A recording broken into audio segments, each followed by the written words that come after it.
I'm Sarah Eiferman, I'm a business strategist, and today we're talking about profit and loss statements. A profit and loss statement is an income statement, or it's really just a piece of paper that gives you a breakdown of the business health financially of your business at any particular point in time.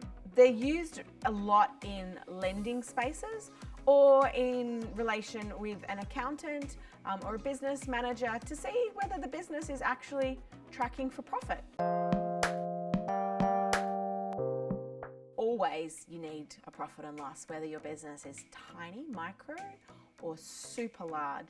Large companies actually have a legal obligation to provide their shareholders with a profit and loss statement. Smaller businesses obviously don't, mainly because you're your shareholder, but also the benefit of them is that they really give you an instant snapshot at any point in time as to how you're tracking with your business. How do you read a profit and loss statement is a really common question. When I do coaching with clients, sometimes I say, oh, so what is your profit and loss statement? And then they look at me blankly and I say, do you even know how to read a profit and loss statement? And they go, no. So it's really simple. At the top of a profit and loss statement, it will have all the different income types.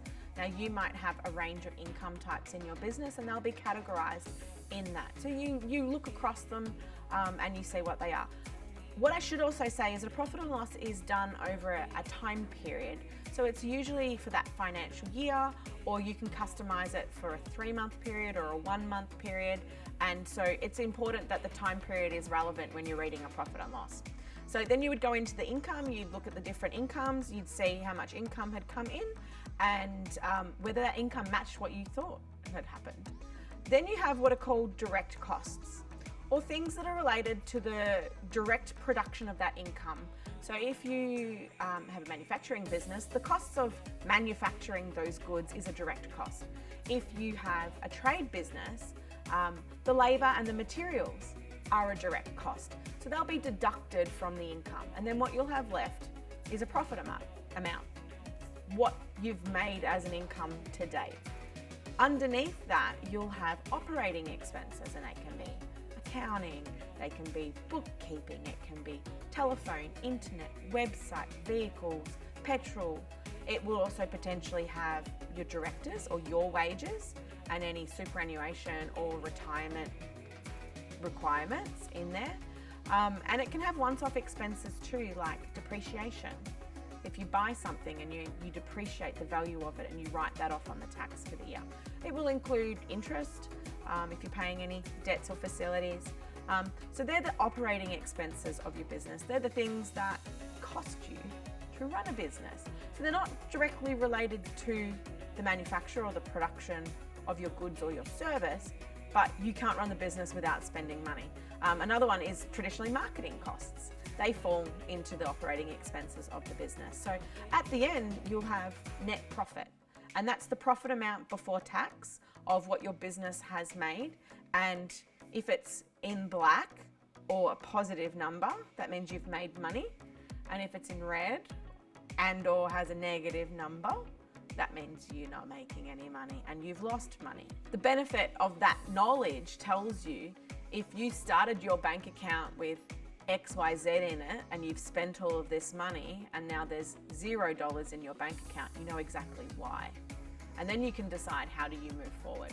So a profit and loss statement is really super important. It's that tangible management tool that you use to see whether or not you're making any money.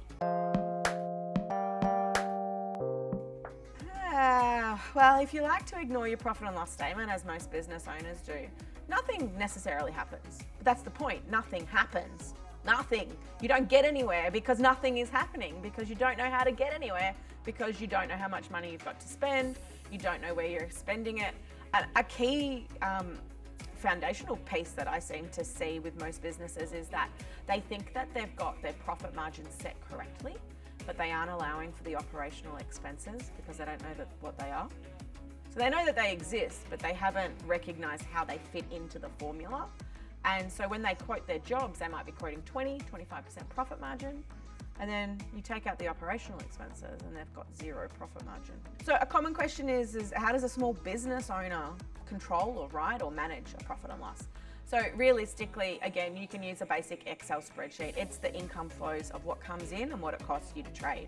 But the software programs that are available these days are a really simple option. You can literally click the date, click the categories that you want, and it spits out the data for you. So tracking that information is super easy. So if you use Xero, QuickBooks, MyOb, it's a really simple thing to do and stay on top of. It's also a great habit as something that you should be doing regularly to know where your business is at. If the net balance is negative, some people give up. Some people have to give up because they've got no cash to keep trading. Traditionally, a negative balance on a profit and loss statement is that it's a paper loss. It may not be the cash flow loss. And the reason for that is that sometimes there are things in a profit and loss statement that you can deduct from your income for tax purposes, but in real life you either didn't pay for them or you did pay for them. And the perfect example of that is depreciation. Depreciation is a tax write-off. It's something that you deduct down for the maintenance on the ongoing work of that goods or that product that you've purchased to fund your business. But if it's say $30,000 and now you're at a loss of $10,000, you haven't actually spent $30,000. So you may actually be in a cash flow positive amount of 20K, for example. So one of the common fallacies or things that is kind of really false is people say, yeah, I'm making a profit, because they're paying themselves the gross profit amount or the net profit after expenses. So the directors of the business or the mum and dad that are running the business or the individual, and I'm making $200,000 a year. You go, okay, cool, what's your profit? And they go, I don't know. They're not making a profit because they're just paying their wage. So it's the difference between paying a wage, paying a living wage, so enough money to actually live, and then paying a wage and having a profit on top. If you're running a business and it's your full-time gig, you should have factored in the cost of you having a living wage. Otherwise, why are you doing this? Right? So you want to make a living wage and a profit on top. So my biggest tip for today is to not avoid looking at a profit and loss. Lots of people, they don't understand them, so they don't like looking at them. But ultimately, they give you the best amount of information. It's a great tool for tracking where your business is at. I often look at my profit and loss and it tells me with the money that's come in and my expenses that I know are due or have already gone out, and I compare that to my cash flow, whether I need to work really hard and hustle to get some more work in to cover my costs, or whether I can have a bit of a cruisier month based on the fact that my profit and loss is telling me that I'm profitable or I'm not. I'm Sarah Eiferman. Thanks for watching today's episode of Business Myths Busted. Feel free to leave comments below if you've got any questions, and subscribe and share with your friends.